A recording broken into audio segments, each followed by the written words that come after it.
The reservation was for 7 o'clock at Meridian, the most expensive restaurant in the city, where a single dinner could cost more than most people's monthly rent. I arrived at 6:45 wearing khakis and a button-down shirt from Old Navy, and found my family already gathered in the private dining room, all 11 of them, dressed in designer labels and dripping with jewelry that cost more than cars. "What are you doing here?" my sister Jennifer asked, her diamond bracelet catching the light as she gestured dismissively at me. "This is a business dinner." "I got the invitation," I said, pulling out my phone to show the email from my mother's assistant. "Family Business Strategy Dinner, 7 p.m. attendance requested." My mother, Patricia Morrison, CEO of Morrison Holdings, set down her wine glass with a sharp click.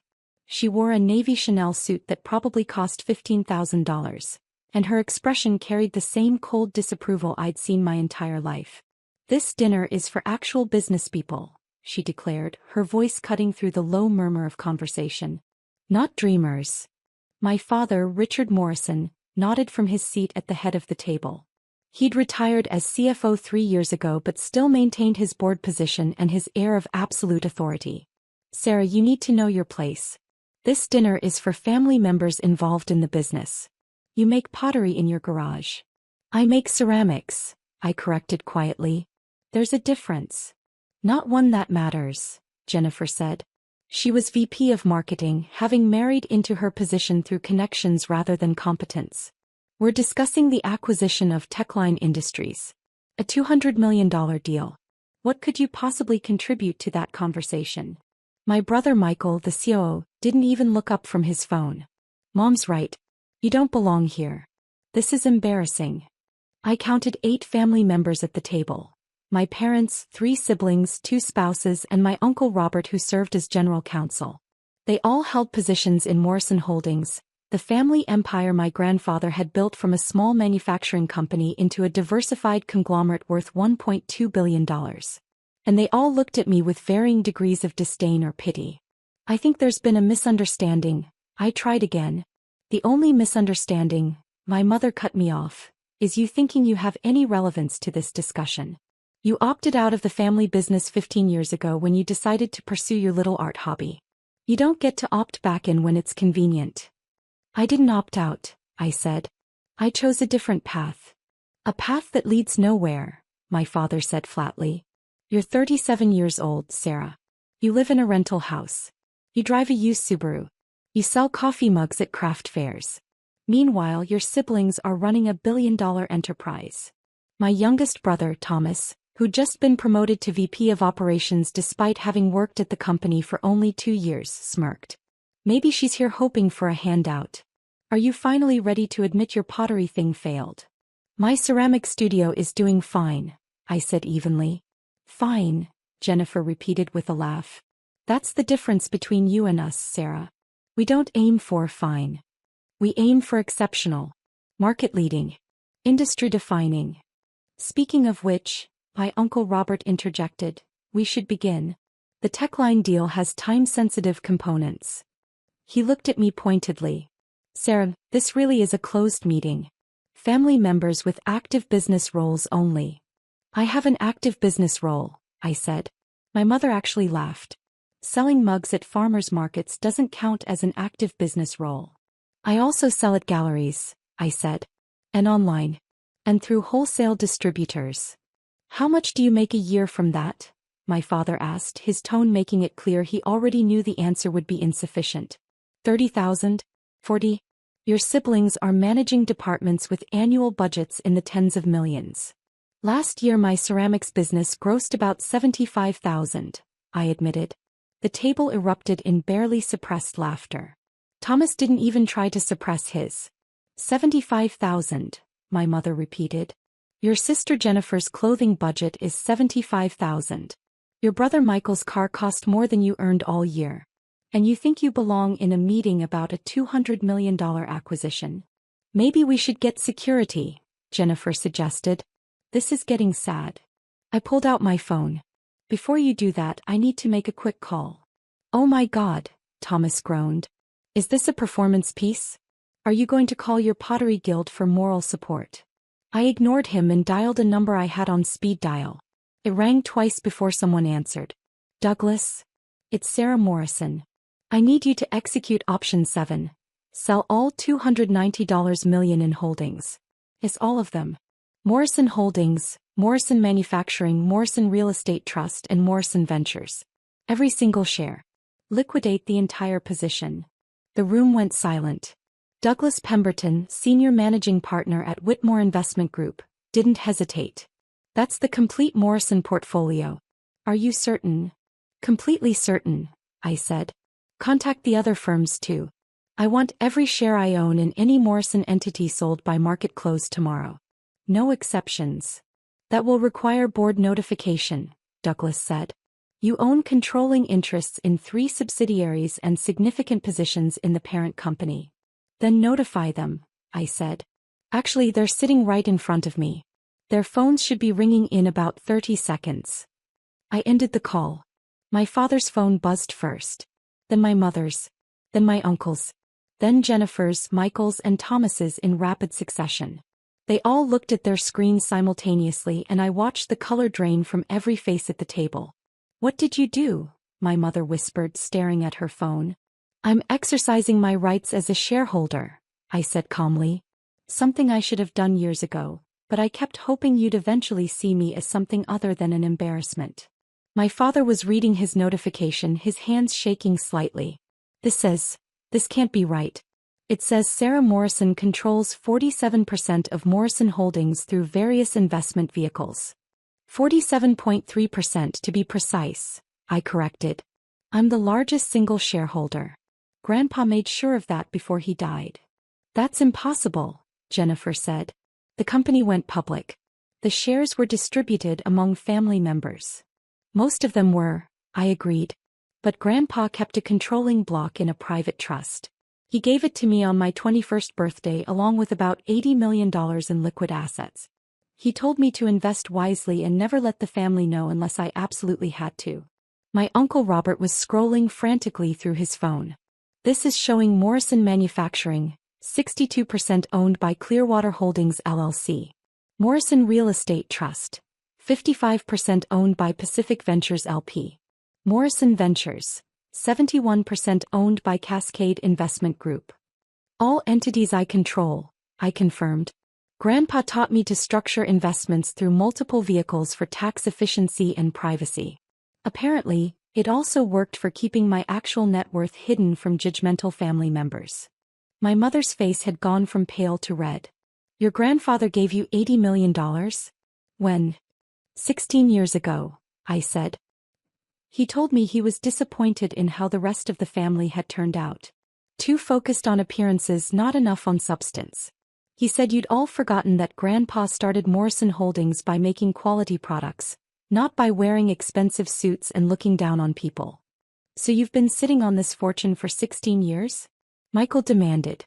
While we all thought you were broke? I'm not broke, I said. I never was. My ceramic studio isn't a failure. It's a hobby I genuinely enjoy. I don't need it to support me because I have a diversified investment portfolio currently valued at approximately $290 million. Most of which is invested in Morrison entities. Was invested, my father said hoarsely, still staring at his phone. You just ordered it all sold. That's correct, I said. I called Douglas Pemberton at Whitmore Investment Group. I also have holdings managed by Goldman Sachs and Morgan Stanley. I'm calling them next to liquidate those positions too. Thomas looked genuinely panicked. You can't do that. If you dump that many shares at once, it'll tank the stock price. I'm aware, I said. The market will interpret a major shareholder completely exiting their position as a lack of confidence in the company's future. Stock price will probably drop 15 to 20% in the first day alone. That's market manipulation. Jennifer exclaimed. No, my Uncle Robert said quietly, his legal mind working through the implications. It's not. She's entitled to sell her shares whenever she wants. She's notifying the board as required by SEC regulations. Everything she's doing is completely legal. My mother stood up, her chair scraping against the floor. Sarah, you can't do this. Do you know what this will do to the company? To the family? I imagine it will significantly reduce your net worth, I said. And probably make the Techline acquisition much more difficult, since your stock price will be in free fall and your access to capital will be constrained. Why? My father asked. Why are you doing this? Because this dinner is for actual business people, I said, echoing my mother's words. And you just made it very clear that I don't qualify. So I'm removing my business from your business. Simple as that. My phone rang. I answered it on speaker. Ms. Morrison, this is Catherine Zhou from Goldman Sachs. We just received notification from Whitmore Investment Group about a mass liquidation order. Can you confirm you want us to proceed with selling your Morrison Holdings positions as well? Confirmed, I said. Sell everything. Every Morrison-related asset in every portfolio you manage for me. That's approximately $93 million across multiple funds, Catherine said. Combined with the Whitmore positions, you're liquidating roughly $380 million in total assets. My brother Michael made a choking sound. Wait, my mother said desperately. Just wait. Let's talk about this. How you want to talk, I observed. 30 seconds ago you wanted security to remove me. Ms. Morrison? Catherine was still on the line. Should I proceed? I looked at my family. My father had his head in his hands. Jennifer was frantically typing on her phone, probably to her broker. Thomas looked like he might be sick. Michael had gone completely pale. My uncle Robert was the only one maintaining composure, though his jaw was tight. Sarah, my mother said, and for the first time in my memory her voice held actual emotion instead of cold criticism. Please. Let's discuss this rationally. I've been trying to discuss things rationally for 15 years, I said. Every time I've reached out you've dismissed me. Every family gathering you've made jokes about my little pottery hobby. Every business update, you've made it clear I wasn't important enough to be included. We didn't know, Jennifer said weakly. You didn't ask, I corrected. You assumed. You saw my used car and rental house and decided you knew everything about my life. It never occurred to you that I might choose to live modestly. That I might invest my money instead of spending it on status symbols. Ms. Morrison? Catherine prompted again. My father looked up. What do you want? Name it. What will it take for you to cancel this order? I want you to understand something, I said quietly. I don't need you. I never needed you. Grandpa made sure of that. He gave me enough resources to live any life I wanted, and I chose this one. I chose to make ceramics because I love it. I chose to live in a small house because it's enough space for me. I chose to drive a practical car because I don't need to impress anyone. We understand, my mother said quickly. We were wrong. We were incredibly wrong. Catherine, I said into the phone, hold the order for now. But keep everything queued and ready to execute. Understood, Catherine said. We'll maintain the positions but keep the sell orders prepared. Just say the word. I ended the call and looked at my family. Here's what's going to happen. All of you are going to sit down and actually listen to me speak. For the first time in 15 years, you're going to treat me like I have something valuable to contribute. And then we're going to discuss whether I want to remain invested in Morrison Holdings or whether I'd rather take my $290 million and invest it in companies run by people who value substance over appearance. They sat. Every single one of them, including my mother, sank back into their chairs like chastened children. The Techline acquisition is a mistake, I said. I've reviewed the financials. You're paying too much for a company with declining market share and aging technology. You're doing it because it looks good. Techline has name recognition and a prestigious client list. But their fundamentals are weak. How do you know their fundamentals? Michael asked. Because I've been receiving board packets for every Morrison entity for the past 16 years, I said. Grandpa's trust stipulated that I receive all shareholder communications. I read every quarterly report, every strategic plan, every acquisition proposal. I just didn't vote or attend meetings because I wanted to see if you could succeed without my interference. And, my father asked carefully. You've done well in some areas, I admitted. The real estate division has been particularly successful. But you've also made several questionable decisions driven by ego rather than strategy. This Techline acquisition is the worst one yet. My uncle Robert leaned forward. What would you suggest instead? There's a smaller firm called Innovate Tech, I said. Half the price of Techline, but with better technology and a younger, more innovative team. They don't have the name recognition, but they have the substance. Morrison Holdings built its reputation on quality and innovation. Acquiring Innovatech fits that legacy. Techline is just expensive window dressing. I've heard of Innovatech, Thomas said slowly. They developed that new cloud infrastructure platform, which is currently being adopted by 3 Fortune 100 companies, I confirmed. In 5 years they'll be worth more than Techline. Right now, you could acquire them for $90 million instead of spending $200 million on a declining asset. My mother and father exchanged glances. For the first time, I saw them actually considering my words instead of dismissing them. You've really been following the company this whole time? Jennifer asked. Every quarter, I said. Every board meeting, every strategic initiative. I know Morrison Holdings as well as any of you. I just didn't feel the need to prove it until you made it clear my opinion was worthless. My father cleared his throat. If we were to consider your advice on the acquisition, would you maintain your investment position? That depends, I said. On whether this is a temporary change because you're scared of losing money, or a permanent change in how you see me and my role in this family. A permanent change, my mother said. She looked uncomfortable saying it, like the words physically pained her, but she said it anyway. You're right. We've been terrible to you. For years. We made assumptions and we were cruel about them. You were, I agreed. You judged me for living simply while you spent money on things designed to impress people you don't even like. You mocked me for doing work I love instead of work that pays 6 figures. You decided my worth based on my car and my house instead of my character or my capabilities. We're sorry, Jennifer said, and she actually sounded like she meant it. Genuinely sorry. I studied them all.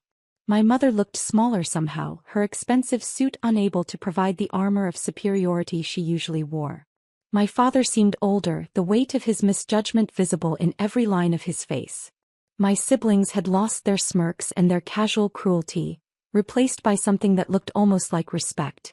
I'll maintain my investment positions, I said finally. On 3 conditions. Name them, my Uncle Robert said immediately. First, I want a board seat. Grandpa's trust entitles me to one, but I never claimed it. I'm claiming it now. I want a voice in major decisions. Agreed, my father said without hesitation. Second, the family stops making decisions based on appearances and starts making them based on sound business principles. That means no more acquisition targets chosen because they sound impressive to your golf buddies. No more hiring family members who aren't qualified for their positions. I looked pointedly at Thomas. Hey, Thomas started to protest. You were promoted to VP of Operations after 2 years with the company, I interrupted. Most VPs have 10 to 15 years of experience. You got the job because your family, not because you earned it. Thomas opened his mouth then closed it. He couldn't argue because we both knew it was true. Third condition? My mother asked. I want to be treated like a member of this family, I said simply. Not the embarrassing relative you tolerate at holidays. Not the failure who couldn't hack it in the real world. An actual family member whose choices you respect, even if you don't understand them. The room was silent for a long moment. Done, my father said. All 3 conditions. You have a board seat, will make more strategic decisions, and you'll be treated with the respect you deserve. Starting now, my mother added. Sarah, would you stay for dinner? We'd value your input on the Innovatech acquisition. I pulled out my phone and called Catherine Zhou back. Cancel the liquidation order. Maintain all positions. Confirmed, Catherine said. Positions maintained. I'll send you the updated portfolio summary in the morning. I ended the call and sat down at the table, not in my original seat at the far end, but in an empty chair closer to the center. My family rearranged themselves to make room, their movements uncertain but deliberate. A waiter appeared and I ordered the salmon. My mother ordered another bottle of wine, a $3,000 Bordeaux that she insisted I try. Tell us about Innovatech, my Uncle Robert said, pulling out his tablet. You said they're being adopted by Fortune 100 companies? I spent the next 20 minutes walking them through Innovatech's technology, their market position, their growth trajectory, and why they represented a better strategic fit than Techline. My family listened, actually listened, taking notes and asking intelligent questions. The cloud platform alone could generate recurring revenue of $50 million annually within 3 years, I explained. Techline's revenue is flat. They're living on legacy contracts that won't renew forever. Why didn't our analysis team catch this? Michael asked. They did, I said. It's in the appendix of the acquisition proposal, page 47. But the recommendation was to proceed with Techline anyway because of their market reputation. My father looked embarrassed. I didn't read that far. Neither did I, Jennifer admitted.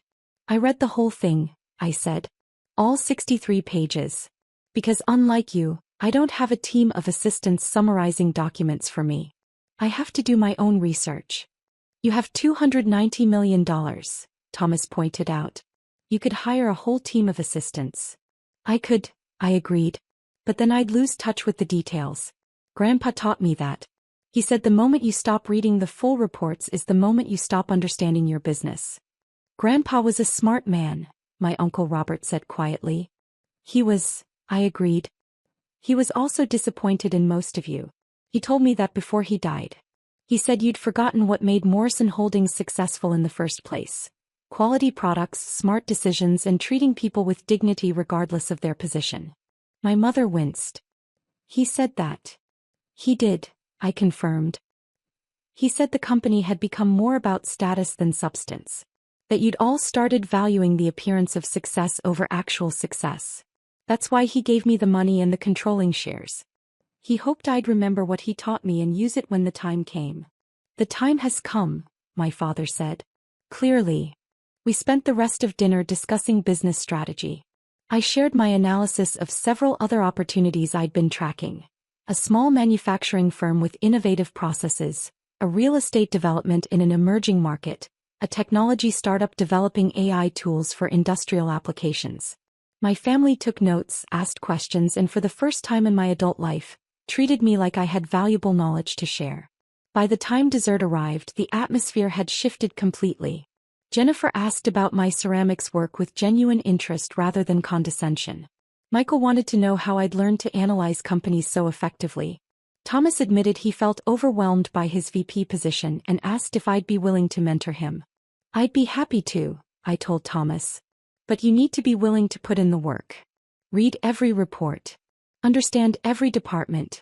Learn the business from the ground up, not from the executive floor down. I will, Thomas promised. I swear. As dinner ended and the waiter brought the check, which my mother paid without comment or complaint, my father stood and cleared his throat. Sarah, I need to say something. On behalf of all of us. He gestured to the table. We've been fools. Blind, arrogant fools. We looked at your life and saw failure when we should have seen success. We saw your choices as weakness when they were actually strength. You had the courage to live authentically while we've been performing for an audience that doesn't even matter. Well said, my Uncle Robert murmured. We can't undo the past 15 years, my father continued. We can't take back the cruel things we've said or the dismissive way we've treated you. But we can do better moving forward. We can be the family Grandpa hoped we'd be. If you'll give us the chance. I looked at them all, my mother with tears in her eyes, my siblings looking genuinely remorseful, my uncle nodding encouragement. They weren't perfect. They'd probably slip back into old patterns sometimes. But they were trying and that mattered. I'll give you the chance, I said. But understand this. I'm not changing my life to accommodate your expectations. I'm still going to make ceramics. I'm still going to live in my rental house and drive my Subaru. I'm still going to shop at Old Navy and sell mugs at farmers markets. Because those things make me happy and I don't need your approval to live my life. We wouldn't want you to change, my mother said. You're the only one of us who actually figured out what matters. We left the restaurant together, walking out into the cool evening air. My family's cars were lined up in the valet section. A Mercedes, a BMW, a Tesla, a Lexus. My Subaru was in the public lot 2 blocks away. Do you want a ride to your car? Jennifer offered. I'll walk, I said. It's a nice night. Sarah, my mother called as I turned to go. Board meeting is next Thursday at 10 a.m. I'll have my assistant send you the details and materials. I'll be there, I said. I walked to my car, climbed in and sat for a moment before starting the engine. My phone buzzed. A message from Douglas Pemberton. That was the most dramatic liquidation order I've received in 30 years. Glad you canceled it. Though I have to ask, were you really going to follow through? I typed back, absolutely. They needed to understand that family means more than net worth. Well played, Douglas responded. Your grandfather would be proud. I drove home to my rental house, a modest 3-bedroom in a quiet neighborhood where I had a detached garage I'd converted into my ceramic studio. Inside, I changed into old jeans and a paint-splattered t-shirt, tied back my hair and went out to the studio. I had a commission to finish. A custom tea set for a client willing to pay $3,000 for handmade ceramics. Not because she knew I was worth hundreds of millions, but because she valued the quality of my work. As I centered clay on the wheel and began to shape it, I thought about the evening. About my family's shock and subsequent contrition. About the board seat I'd finally claimed. About the respect I'd finally demanded. But mostly I thought about what Grandpa had told me 16 years ago when he transferred that money into my account. Money is a tool, Sarah, he'd said. Use it to build the life you want, not the life other people expect. And remember, real wealth isn't in your bank account. It's in knowing yourself well enough to choose happiness over approval. I'd chosen happiness. I'd chosen ceramics and craft fairs and a simple life that brought me genuine joy. And when my family had pushed too hard, I'd used Grandpa's tool exactly as he'd intended, to show them that their approval was worthless compared to my peace of mind. My phone buzzed again. A group text from Jennifer to all the siblings. Family dinner next month at my place. Sarah, please come. And bring some of your ceramics. I'd like to buy a set for my dining room. I smiled and typed back, I'll be there. And I'll bring a catalog. Thomas replied, can you bring that business analysis you mentioned? The one about emerging markets? Michael added, and maybe we could schedule some time to talk about the manufacturing division? I think we're missing some opportunities. I set down my phone and returned to my wheel, shaping clay with practiced hands. Tomorrow I'd be a board member at a billion-dollar company. Tonight I was a ceramicist making a teapot. And both of those things were exactly who I wanted to be. Outside my studio window, the sun had set completely, leaving the sky scattered with stars. Inside, my hands worked the clay into something beautiful and functional. Something that would bring someone joy long after tonight's drama had faded into memory. That, I thought as I shaped the final curve of the teapot spout, was what success really looked like. Not designer suits or expensive cars or corner offices. But the freedom to create beauty, the courage to choose authenticity, and the strength to demand respect from people who should have given it freely all along. Grandpa had given me the tools. Tonight I'd finally used them. And tomorrow I'd show my family what happened when you combined $290 million in investment capital with someone who actually understood that money was meant to serve life, not the other way around. I finished the teapot at midnight, carefully lifting it from the wheel and setting it aside to dry. In 2 days it would be ready for its first firing. In a week I'd glaze it. And in 2 weeks, my client would receive a handmade tea set worth every penny of her $3,000 commission. My phone buzzed one last time. A message from my mother. Thank you for giving us another chance. Your grandfather chose well when he trusted you with his legacy. I'm sorry it took us so long to see it. I didn't respond immediately. Instead, I cleaned my workspace, washed my hands, and made myself a cup of tea in one of my own handmade mugs. A simple piece with a blue glaze that had turned out exactly as I'd hoped. Only then did I type back. Grandpa taught me that family is worth fighting for. Even when they don't make it easy. My mother's response came quickly. We'll try to make it easier from now on. I hope that was true. But even if it wasn't, I knew something my family had forgotten and was just beginning to relearn. Real success wasn't measured in dollars or titles or designer labels. It was measured in the ability to live authentically, to choose substance over appearance, and to know that your worth came from within, not from the approval of others. And I was successful by every measure that mattered. I finished my tea, turned off the studio lights and walked back to my house. Tomorrow would bring board meetings and investment decisions and family dynamics that would take years to fully repair. But tonight I was just Sarah. Ceramicist, investor, granddaughter, and finally recognized member of a family that had taken far too long to understand what Grandpa had known all along. That I was exactly who I needed to be. The day of my parents' reading dawned bright and cold, sunlight streaming through the mahogany-paneled windows of Wilson and Associates Law Office. I sat quietly in the corner, watching my brother Marcus strut around the room in his tailored suit, already acting like he owned everything in sight. Which, if I was being honest with myself, he probably did. "Miss Sarah Bennet?" The lawyer's voice cut through my thoughts. "Are you ready to proceed?" I nodded, gripping the arms of my leather chair. At 32, I was about to find out what my parents really thought of me, though I already had a pretty good idea. The constant comparisons to Marcus throughout our lives had made that painfully clear. Mr. Wilson adjusted his wire-rimmed glasses and began reading. "To our son Marcus, for his unfailing dedication to the family business and maintaining the Bennet legacy." He went on to list assets that made my head spin. The family estate in Vermont, our summer house in the Hamptons, controlling shares in Bennet Industries, and a portfolio worth millions.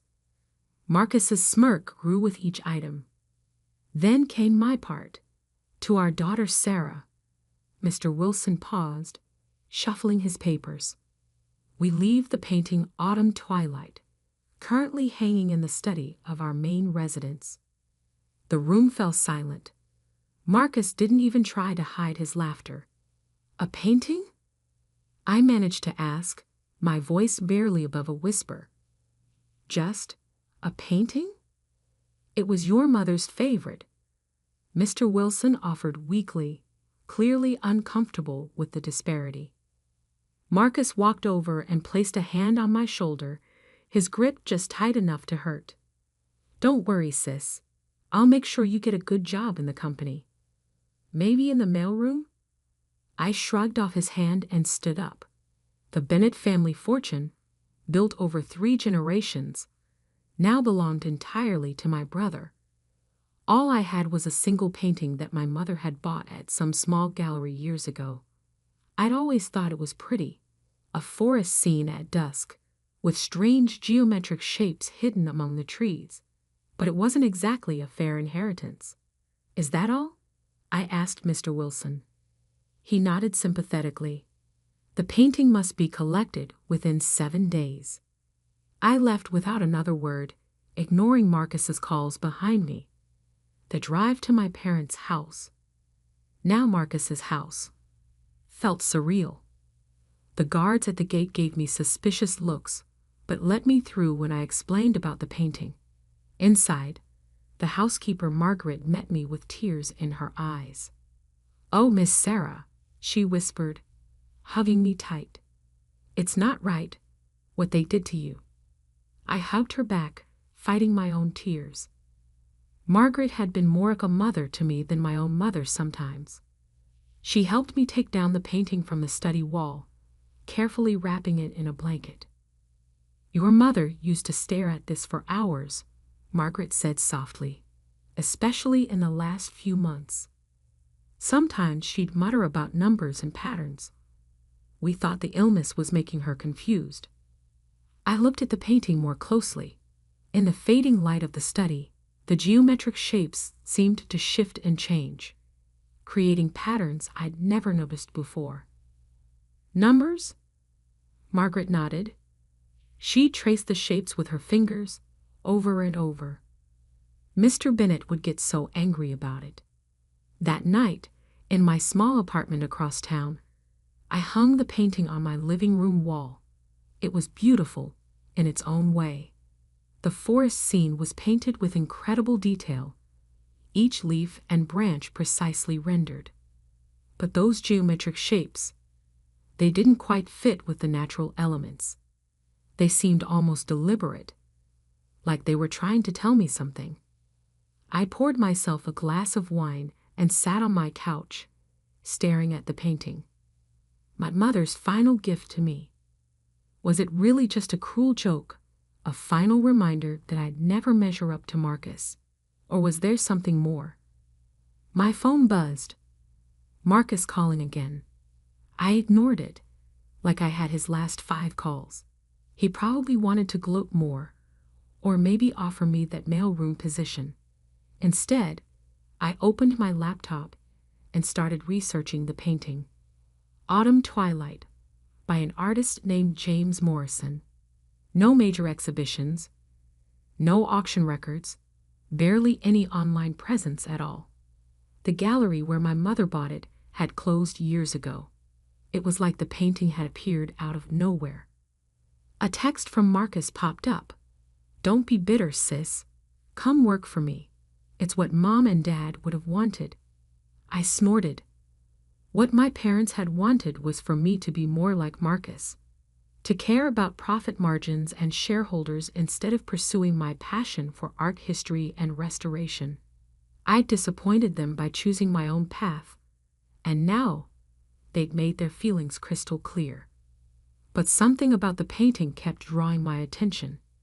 Those shapes, they reminded me of something I'd studied in my art restoration courses. Steganography, the practice of hiding messages in plain sight. I got up and examined the painting more closely. The geometric shapes were subtly different colors than the rest of the scene, barely noticeable unless you were looking for it, and they seemed to form a pattern. A knock at my door made me jump. It was past midnight. Who would be visiting at this hour? Through the peephole, I saw Marcus standing there, his usually perfect hair disheveled. "Sarah," he called out. "Open up. We need to talk about the painting." I stayed silent, watching him through the peephole. He'd never shown any interest in art before. Why was he here now, in the middle of the night, asking about a supposedly worthless painting? "Sarah, please." His voice took on an edge of desperation I'd never heard before. "Mom left instructions about the painting. You need to give it back." Instructions? My heart started pounding. Maybe I wasn't crazy. Maybe there really was something hidden in those geometric shapes. "Go away, Marcus," I called through the door. "The painting is mine. It's all I got, remember?" "You don't understand," he hissed. "That painting, it's not what you think. Give it to me now, and I'll give you $5 million. $5 million? For a painting he'd laughed about just hours ago? I backed away from the door, my mind racing. Marcus was many things, but he wasn't stupid with money. If he was offering that much, the painting must be worth far more. I heard him fumbling with something. Keys? Did he still have a copy of my spare key from when I'd been sick last year? I quickly grabbed the painting off the wall and ran to my bedroom, locking the door behind me just as I heard my front door open. "Sarah." Marcus's voice echoed through my apartment. "Where are you? Where's the painting?" I held the painting close, my hands shaking. In the dim light of my bedroom, those geometric shapes seemed to glow faintly. And then I saw it, a pattern I'd missed before. The shapes weren't random at all. They formed numbers, hidden so cleverly in the forest scene that you'd never notice unless you knew exactly what to look for. "Sarah." Marcus was getting closer. "Think about what you're doing. That painting is worth more than you can imagine." I turned the painting over, inspecting the back. The original canvas was professionally mounted, but something about the framing felt off. A slight gap that shouldn't be there. My bedroom door handle jiggled. "Sarah, open this door right now." With trembling fingers, I'd pried at the gap in the frame. A small piece of paper fluttered out, covered in my mother's elegant handwriting. As I read the first line, my breath caught in my throat. "My dearest Sarah, if you're reading this, you've discovered what I always knew you would. You see patterns others miss. You question what others accept. And now, my darling girl, you're about to understand why your father and brother have always been so afraid of you." The pounding on my bedroom door grew louder, but I barely heard it. I was too busy reading my mother's letter, my hands shaking as each word revealed a truth that would change everything. The numbers in the painting weren't just random shapes. They were coordinates, accounts, and passwords to something that would shake the very foundation of Bennett Industries. And my brother, still shouting outside my door, had no idea that his perfect world was about to crumble. I don't know how long I sat there on my bedroom floor, reading and rereading my mother's letter, while Marcus continued his tirade outside. My hands trembled as I absorbed each carefully written word. The numbers in the painting, when combined with the access codes I've included here, will lead you to the truth about Bennett Industries. Your father and brother built their empire on stolen innovations, patents and designs taken from brilliant minds who trusted them. I was one of those minds, Sarah. And you, my dear daughter, were always meant to be my successor. A loud crash from my living room jolted me back to reality. Marcus had apparently gotten tired of asking nicely. "I'm calling the police," I shouted, already dialing 911. "Go ahead," Marcus yelled back. "I'll tell them you stole company property. That painting belongs to Bennett Industries." But I knew better now. The letter explained everything. How my mother had been a brilliant inventor in her own right. How she hidden her work in plain sight all these years. The painting wasn't just art. It was a key to a hidden database of evidence. "The coordinates will lead you to my private laboratory," the letter continued. "Everything you need is there. But be careful, Sarah. Your father and brother will do anything to keep their secrets buried." I heard Marcus's footsteps retreating, followed by my front door slamming. Taking a deep breath, I emerged from my bedroom. My apartment was a mess. Marcus had apparently searched every corner looking for the painting. But I didn't care about the chaos. I had work to do. First, I photographed every inch of the painting, capturing the geometric shapes from every angle. Then I carefully copied down the coordinates from my mother's letter. According to her instructions, I needed to overlay the shapes in a specific sequence to reveal the full set of access codes. My phone buzzed again, this time with a text from Margaret, our old housekeeper. "Miss Sarah, men are at the house removing all your mother's things. They're looking for something in her study. Please be careful." They were destroying evidence. I had to move fast. The coordinates led to a location in the Berkshires, about 3 hours from the city. My mother had written that she'd purchased the property under her maiden name, keeping it hidden from my father and brother. "The lab is underground," her letter explained. "The entrance looks like an old storm cellar, but it's equipped with state-of-the-art security. Use the first sequence of numbers from the painting to gain access." I packed quickly, laptop, the painting carefully wrapped in blankets, some clothes, and my mother's letter. As I headed to my car, I noticed a black SUV parked across the street, its engine running. Marcus wasn't done yet.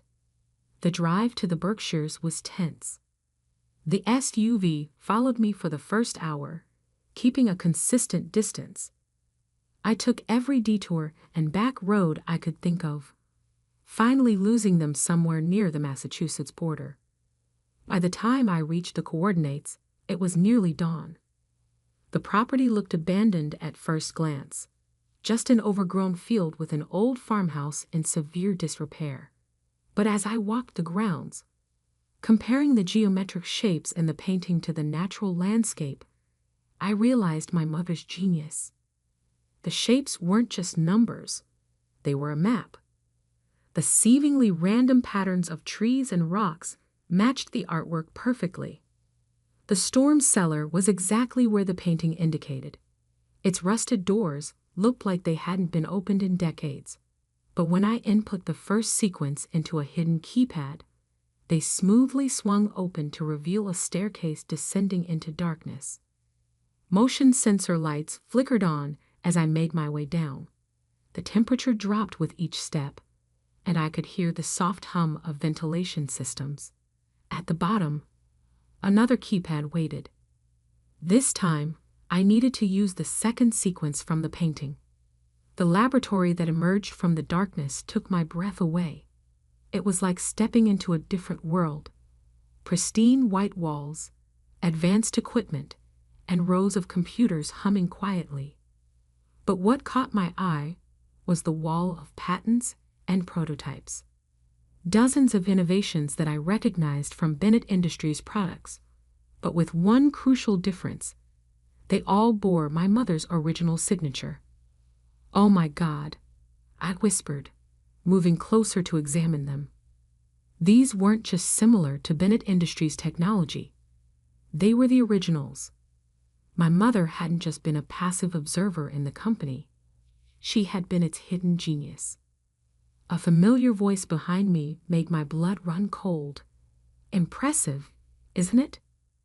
I spun around to find my father standing in the doorway, looking exactly as he had the day he died, or at least the day we thought he died. Marcus stood beside him, a satisfied smirk on his face. "Did you really think your mother was the only one who knew about this place?" my father asked, stepping into the lab. Though I must admit, hiding the coordinates in that painting was clever. We've been searching for this facility for months. I backed away, clutching my mother's letter. "You're supposed to be dead." He smiled, but it didn't reach his eyes.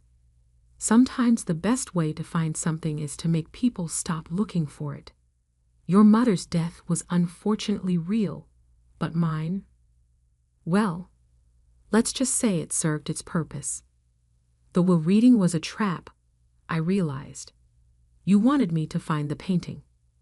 "We needed you to leave us here," Marcus explained, moving to block the exit. "Mom changed all the security protocols before she died. We couldn't get in without the codes. And now," my father said, advancing slowly, "you're going to help us destroy everything in this lab. All evidence of your mother's work will disappear, and Bennett Industries patents will remain secure." But they had made one crucial mistake. While they were talking, I had been backing toward my mother's main workstation. Her letter had mentioned an emergency protocol, a sequence of numbers that would activate something she called the Clarity Protocol. "Actually," I said, reaching behind me to input the sequence, "I don't think I will." The lab's lights suddenly shifted to a pulsing red, and a computerized voice announced, "Clarity Protocol activated. Broadcasting evidence to all major news outlets and regulatory agencies. Deletion impossible." My father's face contorted with rage. "What have you done?" "Mom called it her insurance policy," I said, feeling stronger with each word. "Every piece of evidence in this lab has just been transmitted to hundreds of secure locations. Patents, proof of theft, fraudulent documents, everything. Bennett Industries is about to face some very uncomfortable questions." Marcus lunged forward, but it was too late. Alarms began blaring, and the lab's security systems activated, sealing all exits. We were locked in, together with the truth that would destroy their empire. "She knew," I continued, watching their faces pale. "She knew you would try to bury her contributions, just like you buried her innovations. So she made sure the truth would come out, one way or another." Through the lab's small windows, I could see police lights approaching. Someone, probably the lab's security system, had alerted local authorities. My father and Marcus exchanged panicked looks as the sound of sirens grew closer. The painting that had started everything still sat wrapped in blankets by the door. Those seemingly worthless geometric shapes had led me exactly where I needed to go. My mother's final gift wasn't just a painting, it was justice. And as I watched my father and brother realize their perfect world was crumbling, I smiled, knowing this was just the beginning. The real story of Bennett Industries was about to be told, and this time, No one would be able to hide the truth. The next 48 hours passed in a blur of police statements, news reports, and corporate chaos. I watched from my hotel room as Bennett Industries stock plummeted. Years of carefully constructed lies unraveling in real time. Bennett Industries CEO found alive, arrested for fraud. The headlines screamed. Corporate giant built on stolen patents. Mother's revenge, the hidden genius behind Bennett Tech. My phone hadn't stopped ringing since the story broke. Journalists, lawyers, former employees, everyone wanted to hear my side of the story. But I was only interested in one call. Margaret, our former housekeeper, who had more revelations to share. Your mother knew this day would come, she told me, her voice heavy with emotion. That's why she made me promise to give you this after the truth came out. An hour later, I sat in Margaret's small living room, holding another letter from my mother. This one was different, not instructions or coordinates, but a story. Her story. My dearest Sarah, it began. Now that you know the truth about Bennett Industries, it's time you understood your own history. You were never less than your brother. You were always meant for something more. As I read, the pieces of my life slowly shifted into focus. My mother hadn't been just another victim of my father's schemes. She had been playing a long game, preparing me for this moment from the very beginning. Those art history classes I'd taken, they weren't a waste of time as my father had claimed. They had trained my eye to spot patterns, to understand hidden meanings in plain sight. My work in restoration had taught me patience, precision, and the ability to reconstruct truth from fragments. Every time your father pushed you away from the business, my mother wrote, every time he favored Marcus, he was unknowingly helping to prepare you for this moment. You learned to think differently, to see what others missed. While Marcus was learning to maintain the lies, you were learning to expose them. A knock at Margaret's door interrupted my reading. A woman in a crisp suit stood outside, holding a briefcase. Ms. Bennett, I'm Alexander Chen from the SEC. We need to discuss your mother's patents. The next few hours were a crash course in just how extensive my mother's preparations had been. She hadn't just documented the stolen patents. She had continued inventing, working in secret in her underground lab. The painting's coordinates had led not only to evidence of past theft, but to innovations that could transform the industry. Your mother filed these patents under a trust, Alexandra explained, spreading documents across Margaret's coffee table, a trust that names you as the sole beneficiary. My hands trembled as I looked at the paperwork. Dozens of patents, all legally protected, all now belonging to me. Not just the old innovations my father had stolen, but new ones, years ahead of current technology. Bennett Industries doesn't just owe you restitution for the stolen patents, Alexandra continued. They've built their entire infrastructure around your mother's technology. They can't operate without it. So what does that mean? I asked, though I was beginning to understand.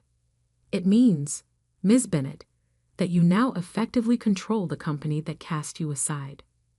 While my father and Marcus sat in jail awaiting trial, I walked into Bennett Industries headquarters the next morning not as the forgotten daughter, but as its new owner. The board of directors, desperate to save the company from complete collapse, had no choice but to accept my terms. Standing in my father's former office, I found another surprise, a wall safe hidden behind the painting that had once hung there. The combination? The final sequence of numbers from my mother's painting. Inside was a personal diary detailing every innovation he had stolen, every inventor he had betrayed. But more importantly, it contained a list of names, people like my mother who had been cheated out of their rightful recognition. 1 month later, I stood on a stage at a hastily convened press conference announcing the company's new direction. Bennett Industries was built on stolen dreams, I told the assembled crowd. Today we begin making things right. We're establishing a foundation to compensate every inventor who was wronged by the previous management. But more than that, we're transforming the company into what it should have been all along, an incubator for innovation, where brilliant minds are celebrated, not exploited. The painting that started it all now hangs in my new office, a reminder that sometimes the most valuable things are hidden in plain sight. The geometric shapes that once concealed my mother's secret now represent something else, the pattern of a better future, one built on truth instead of lies. Marcus wrote to me from prison, alternating between threats and pleas for help. I sent back a single photograph.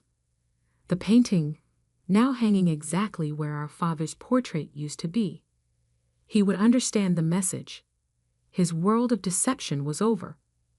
My father maintained his silence, but it didn't matter anymore. The truth he had fought so hard to bury was now his legacy. The great John Bennett would be remembered not as a visionary businessman, but as a thief who stole his own wife's genius. Late one evening, as I was preparing to leave the office, Margaret brought me one final letter from my mother. This one had been timed to arrive exactly 1 month after the company's transformation began. My darling Sarah, it read, if you're reading this, you've done more than just expose the truth. You've begun to rebuild from the ashes of deception. I never wanted you to inherit a corrupt empire. I wanted you to have the chance to build something honest, something worthy of your heart. I traced my fingers over her handwriting, feeling closer to her than ever before. The worthless painting had been anything but worthless. It had been the key to everything. More than that, it had been my mother's way of showing me that I had inherited something far more valuable than money or status. I had inherited her vision for a better world. 2 years later, Bennett Industries, now renamed Aurora Innovations, is unrecognizable from what it once was. We've become a leader not just in technology, but in ethical business practices. The foundation has helped dozens of inventors reclaim their stolen innovations, and our incubator program has launched countless new careers. The painting still hangs in my office, its geometric shapes now a familiar comfort. Sometimes, late at night, I could swear they shift slightly, as if my mother is still there, leaving me new patterns to unravel, new truths to discover. But the most important truth was there all along, hidden in plain sight, just like those numbers. Success built on lies will always crumble, but success built on truth and justice will stand the test of time. Marcus was released from prison last week. He sent me a message asking to meet, to talk about rebuilding our family. I haven't responded yet. Some patterns, I've learned, are better left unchanged. Instead, I spend my time focusing on the future. The company hosts an annual innovation fair where young inventors can showcase their ideas without fear of theft. Last year's winner was a young woman whose story reminded me of my mother. Brilliant, underestimated, but unwavering in her vision. As I handed her the award, I saw my mother's painting reflected in the glass trophy. The geometric shapes seemed to dance with approval, reminding me that sometimes the greatest inheritances aren't the ones we can hold in our hands, but the ones that transform us from within. The worthless painting had given me something priceless: the truth about my past, control of my future, and most importantly, the chance to ensure that no other brilliant mind would ever be silenced or stolen from again. And that, I know, would make my mother prouder than any fortune ever could. The last rays of sunlight filtered through the dusty windows of Mason Gallery, casting long shadows across the empty exhibition space. I stood there, breathing in the familiar scent of oil paint and aged wood, trying to process the events of the past 24 hours. My name is Emma Mason, and yesterday, I inherited what my family considered their greatest disappointment: a failing art gallery in downtown Boston. The lawyer's office still felt vivid in my memory. The heavy mahogany desk, the ticking grandfather clock, and my brother Marcus's smugly expensive cologne filling the air. Our parents' will reading should have been a somber affair, but Marcus couldn't contain his triumph as Mr. Patterson read out the terms. To our son, Marcus Mason, we leave the sum of $50 million, our Hampton estate, and controlling interest in Mason Industries. Mr. Patterson's voice had been clinical, detached. To our daughter Emma, we leave Mason Gallery and its contents. Marcus had actually laughed out loud. Finally, Dad always said you get exactly what you deserved, Emma. I can still see his perfectly tailored suit, his Italian leather shoes, the way he lounged in his chair like he owned the room. In many ways, he now did. The gallery's been losing money for years, he continued, examining his manicured nails. But hey, at least you'll have plenty of dust to keep you company. Maybe you can sell pencil sketches to tourists. The thing is, Marcus wasn't wrong about the gallery's financial situation. Mason Gallery had been struggling for the past decade. What had once been Boston's premier showcase for emerging artists had gradually declined into a barely breaking-even operation that most serious collectors ignored. But what Marcus didn't understand, what my parents never understood, was that I had always seen something in this place that they missed. I grew up in these halls, spending countless afternoons with my grandfather, Theodore Mason, the gallery's founder. While my parents were busy grooming Marcus for the family business and my mother was planning his path to an MBA, Grandpa Theo taught me about art. Real art. Not just the price tags and investment potential that my parents fixated on, but the soul behind each piece. Emma, my dear, he would say, his eyes twinkling behind wire-rimmed glasses, remember that true value isn't always visible at first glance. Sometimes the greatest treasures hide in plain sight, waiting for the right person to discover them. Those words echoed in my mind now as I walked through the gallery's main hall. The space was beautiful, even in its current state. Soaring ceilings, classic crown molding, and huge windows that, when clean, could flood the room with natural light. But years of minimal maintenance had taken their toll. The hardwood floors needed refinishing. The walls cried out for fresh paint, and half the track lighting had burned out. I reached the back office, my footsteps echoing in the silence. This had been my grandfather's sanctuary, though my parents had eventually converted it into a sterile storage space. Filing cabinets lined the walls, and a layer of dust covered everything. But underneath it all, I could still feel Grandpa Theo's presence. Running my fingers along his old desk, now relegated to a corner and piled with boxes, I remembered the stories he used to tell me about the gallery's early days. How he built it from nothing in the 1960s, turning it into a haven for artists who would later become legends. There were whispers that he had amassed an incredible private collection over the years, but after his death 15 years ago, nothing extraordinary was ever found. My parents had searched, of course. They spent months combing through the gallery, convinced that Grandpa Theo had hidden away masterpieces worth millions. They hired experts, brought in appraisers, even had the walls scanned for hidden spaces. They found nothing but the gallery's regular inventory, decent pieces, but nothing that would make headlines. Eventually, they gave up. The gallery became an afterthought, a tax write-off. They kept running out of some lingering sense of obligation to Grandpa Theo's memory. They focused on Mason Industries instead, grooming Marcus to take over the family's real legacy, while I studied art history and worked as a curator at smaller museums. A sudden draft made me shiver, pulling me back to the present. Night had fallen while I was lost in memories, and the gallery felt different in the darkness. The shapes of sculptures threw strange shadows on the walls, and the few paintings still on display seemed to watch me with knowing eyes. I was about to leave when something caught my attention, a slight unevenness in the floorboards near Grandpa Theo's desk that I had never noticed before. Kneeling down, I ran my hands over the wood. There was definitely something off about the pattern, a subtle irregularity that seemed intentional rather than the result of age. My heart started beating faster as I remembered another of Grandpa Theo's favorite sayings. The best hiding place is one that looks like it's trying to hide something else.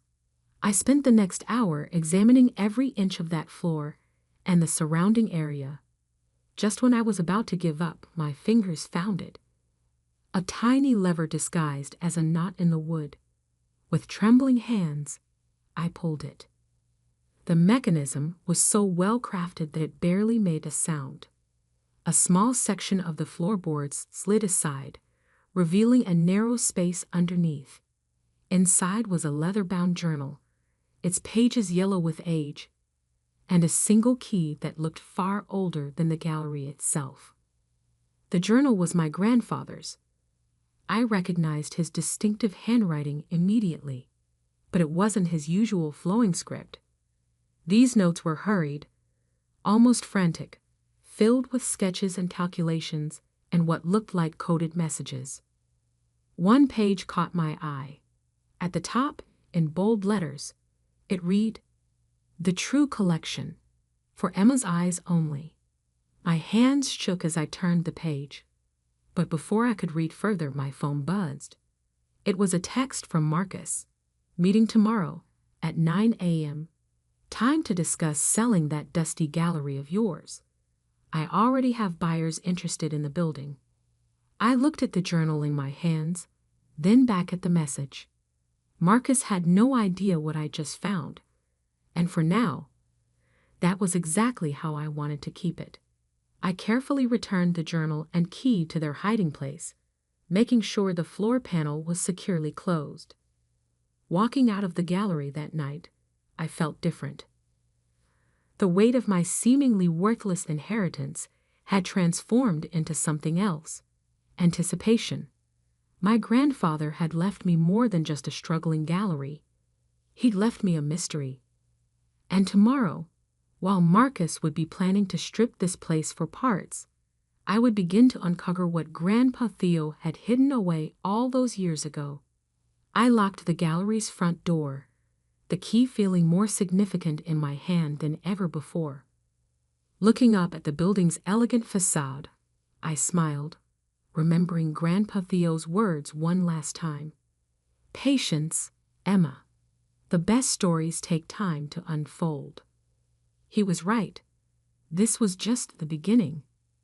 I arrived at the gallery early the next morning, well before my 9 a.m. meeting with Marcus. The sunrise painted the empty halls in shades of gold, but I barely noticed. My mind was focused on one thing: the hidden compartment and its contents. Kneeling by Grandpa Theo's old desk, I triggered the secret mechanism again. The journal and key felt heavier now, weighted with possibility. Finding a quiet corner, I began to read. "My dearest Emma," the first page began, "if you're reading this, you've already proven you have the patience and perception I always saw in you. What I'm about to share must remain our secret. The true legacy of Mason Gallery isn't in its walls, but below them." My heart raced as I turned the pages. The journal detailed an incredible story that spanned decades. Grandpa Theo hadn't just been a gallery owner. He'd been part of a network of art preservationists working to protect masterpieces during troubled times. The gallery's basement, it seemed, held more than just storage. A series of detailed drawings showed a complex system of hidden rooms beneath the main floor. According to the journal, Grandpa Theo had spent years secretly modifying the building's original foundation, creating a climate-controlled vault that no one else knew existed. The key, he wrote, opens more than just a door. It opens a legacy I've spent my life building. But be careful, Emma. Others have searched for this collection, and not all of them have honest intentions. A sharp knock at the front door made me jump. Marcus stood outside, his expression impatient. I quickly hid the journal and composed myself before letting him in. Well, if it isn't the curator of dust, he smirked, striding past me. I brought some potential buyers. They're interested in turning this place into luxury condos. Behind him stood two men in expensive suits, developers, by the look of them. They immediately began discussing load-bearing walls and square footage, treating the gallery's history like an inconvenience to be demolished. The basement would make excellent parking space, one of them said, consulting his tablet. According to the original plans, it's mostly unused. I felt a chill if they started digging around down there. The gallery isn't for sale, I said firmly. Marcus's face darkened. Don't be ridiculous, Emma. This place is worthless as an art gallery. You can barely pay the utilities. I said no. Look, Marcus stepped closer, lowering his voice. I know you had some sentimental attachment to Grandpa's little hobby, but it's time to grow up. Take the money and walk away. I met his gaze steadily. Like you did, taking the millions while contributing nothing. His face flushed red. I earned my inheritance by learning the business, not wasting time listening to an old man's fairy tales about art. Get out. My voice was quiet but firm. All of you. You're making a mistake, Marcus warned as I ushered them toward the door. I'm trying to help you. I don't need your kind of help. After they left, I leaned against the wall, my heart pounding. Marcus wouldn't give up easily. He never did. I needed to work fast. Returning to the journal, I studied the basement plans carefully. The entrance to the vault, according to Grandpa Theo's notes, was hidden behind a false wall in the basement's northwest corner. The key would activate a mechanism, but only if used correctly. Taking a deep breath, I descended the basement stairs. The space was exactly as I remembered. Rows of metal shelving holding wrapped paintings and sculptures, old exhibition materials, and decades of paperwork. But now I saw it with new eyes. Following the journal's instructions, I made my way to the northwest corner. At first glance, it looked solid, bare concrete walls meeting at a right angle. But when I ran my fingers along the surface, I felt subtle irregularities in the pattern. The key fit perfectly into what appeared to be a small crack in the concrete. With trembling hands, I turned it according to the sequence described in the journal. 3/4 right, 1/4 left, then right again. For a moment, nothing happened. Then I heard it. A soft click followed by the whisper of hidden machinery. The false wall swung inward silently, revealing a steel door with a sophisticated electronic keypad. The journal had prepared me for this too. The code was based on a significant date, the day Grandpa Theo first opened the gallery, but written in a specific format. I entered the numbers carefully. 19,650,412. The door opened with a gentle hiss, and climate-controlled air washed over me. Motion-activated lights flickered on, illuminating a sight that took my breath away. The vault was massive, far larger than should have been possible. Rows of carefully preserved paintings lined the walls, each one protected in a custom-designed case. Sculptures stood on pedestals, their forms casting intricate shadows. Display cases held smaller pieces, rare manuscripts, ancient artifacts, and pieces I recognized from my art history studies, but had never expected to see in person. In the center of the room stood a simple desk with a letter placed precisely in the middle. With shaking hands, I opened it. My dearest Emma, welcome to the True Mason Gallery. What you see around you is the work of a lifetime. Not just mine, but the efforts of countless others who believed in preserving beauty and history. Each piece here has a story, and now those stories are yours to protect. You'll find full documentation for every item in the vault, their provenance, their history, and most importantly, their rightful owners. Some of these pieces were entrusted to me for safekeeping during difficult times. Others were rescued from those who would have destroyed them for profit or politics. This collection isn't meant to be sold or displayed for prestige. It exists to be protected until the right time comes for each piece to return home. I've chosen you for this task because you understand that art isn't about price tags or status. It's about preserving the thread of human creativity that connects us all. In the rear of the vault, you'll find a smaller room. That collection is different. Pieces I acquired legally over the years, carefully authenticated and documented. Those belong to you now, to do with as you see fit. They should provide more than enough resources to maintain both the gallery and the vault's mission. Be careful, be patient, and above all, be true to the responsibility you now hold. All my love, Grandpa Theo. I spent hours in the vault, examining each piece with wonder. The collection was staggering. Works by masters I'd only read about, pieces thought lost to history, and others whose existence had only been rumored.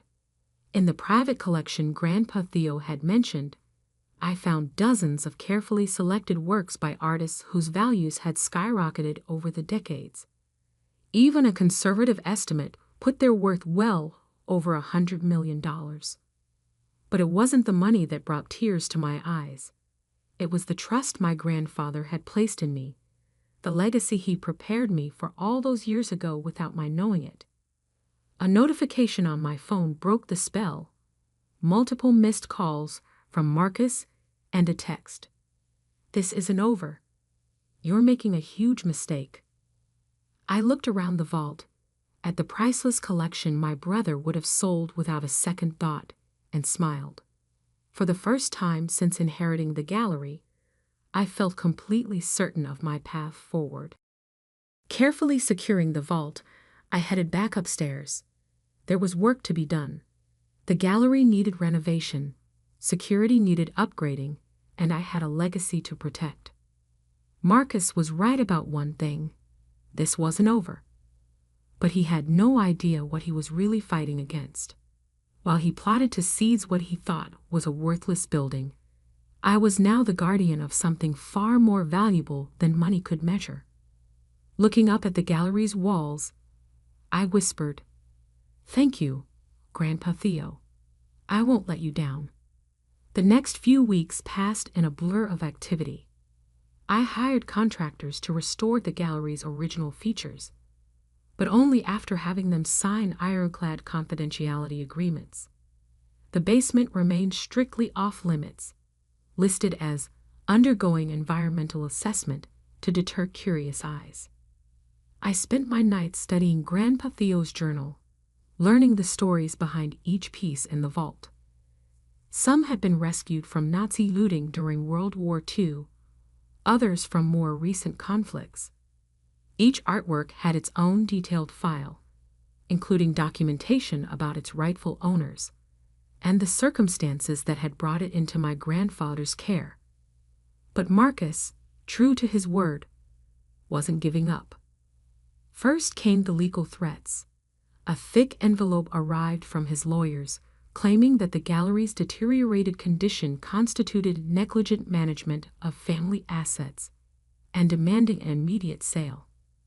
I handed it to my own attorney, a specialist in art law whom I'd quietly retained using funds from selling just one minor piece from my grandfather's personal collection. Then came the financial pressure. Marcus used his connections to interfere with the gallery's insurance, its utility services, even its property tax assessment. Each time, I countered his moves using resources he didn't know I had. The turning point came on a rainy Tuesday morning. I arrived at the gallery to find Marcus waiting with two men I didn't recognize. "These gentlemen are from the Boston Historical Society," he said, his smile sharp as a razor. "They're very interested in examining the building's original foundation. Apparently, there are concerns about structural integrity." I knew instantly they weren't from any historical society. The way they carried themselves, the subtle bulges under their jackets. These were private investigators, or worse. "The gallery is closed for renovations," I said firmly. "Any inspections need to be scheduled through proper channels."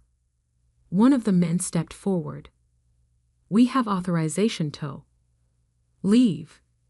I cut him off, "or I'll call the actual authorities." After they left, Marcus lingered. "What are you hiding, Emma? There's something in this building worth protecting, isn't there? Something Grandpa Theo left behind." "The only thing I'm protecting is this gallery's future," I replied. "Why can't you accept that?" His expression darkened. "Because I know you. You were always his favorite, always listening to his stories. He must have told you something, left you some clue. The clue was in plain sight, Marcus. You just never cared enough to look."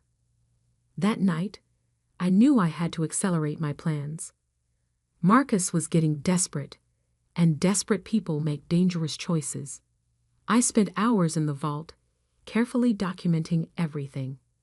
Then I made 3 phone calls, one to an old friend at the FBI's art crime team, one to a contact at Interpol, and one to the world's leading expert in art repatriation. 2 days later, Marcus made his move. I was working late when I heard the basement door open. Security cameras showed 3 men in dark clothing making their way downstairs. Marcus wasn't with them, but I had no doubt who had sent them. Calmly, I pressed the silent alarm. Not the gallery's regular system, but a special one I'd had installed that connected directly to law enforcement. Then I made my way to the basement. The men were already at the northwest corner, examining the wall with professional equipment. They'd barely glanced at me when I entered. "Looking for something?" I asked. "Lady, just walk away." One of them growled. "This doesn't concern you." "Actually," I smiled, "it concerns me very much. So do the federal agents who just surrounded the building." As if on cue, voices boomed from above. "FBI. This is a federal art crimes investigation. Everyone remain where you are." What followed was a blur of activity. The would-be thieves were arrested. Marcus, tracked through their phones, was picked up at his home. The search warrants revealed everything: his hired thugs, his plans for the gallery, even his connections to certain unscrupulous collectors who trafficked in stolen art. But the real surprise came the next morning. I had arranged for a special meeting at the gallery. Present were representatives from museums and cultural institutions around the world, along with officials from various governments. Together, we descended into the vault. Their gasps echoed off the walls as the lights revealed the collection. Tears flowed as long-lost masterpieces were rediscovered. Museum directors hugged each other as pieces thought destroyed were found perfectly preserved. I shared everything: Grandpa Theo's documentation, his detailed records, the stories of how each piece had come into his care. Over the next year, we would work together to repatriate every artwork to its rightful place, earning the gallery international recognition not for what it possessed, but for what it returned. Marcus watched it all unfold from behind bars, his reputation and freedom lost to his own greed. The evidence found in his home had implicated him in other art trafficking schemes, ensuring he'd have plenty of time to reflect on his choices. As for the gallery itself, I used part of Grandpa Theo's personal collection to establish a foundation dedicated to protecting and preserving art during times of conflict. The gallery became a center for education and advocacy, teaching future generations about the importance of cultural heritage. 1 year to the day after discovering the vault, I stood in the newly renovated main hall. The space was filled with light, the original architectural details restored to their former glory. A special exhibition was opening, not of precious masterpieces, but of works by emerging local artists, just as Grandpa Theo had showcased when he first opened the gallery. In my office, once Grandpa Theo's sanctuary, I keep 2 things on my desk.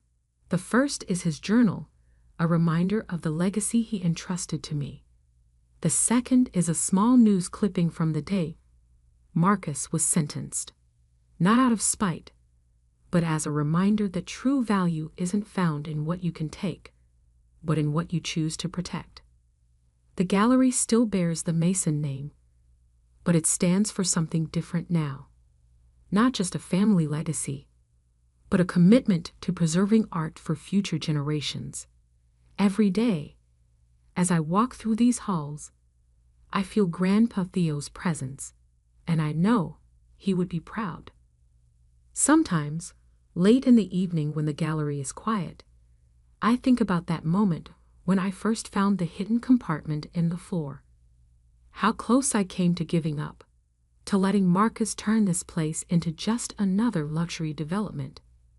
But Grandpa Theo had taught me well. The greatest treasures aren't always visible at first glance, and some things are worth far more than their market value.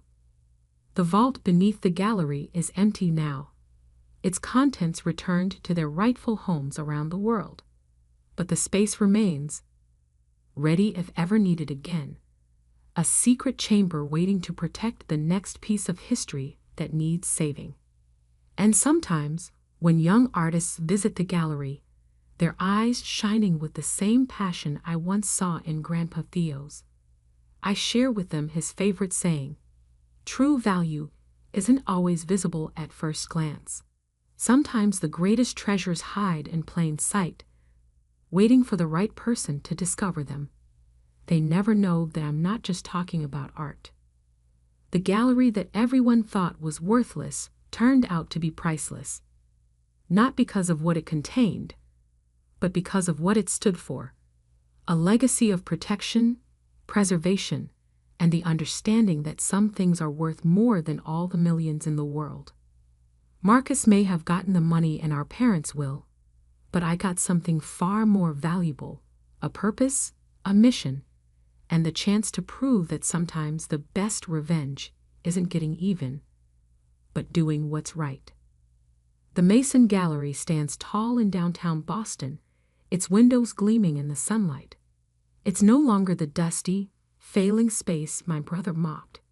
It's a beacon of hope, a guardian of culture, and a testament to the fact that true worth often lies far deeper than the surface.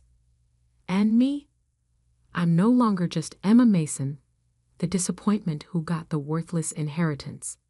I'm the protector of a legacy that spans generations, the keeper of a tradition that values preservation over profit, and the proof that sometimes the best things in life really do come covered in dust, if you just know where to look.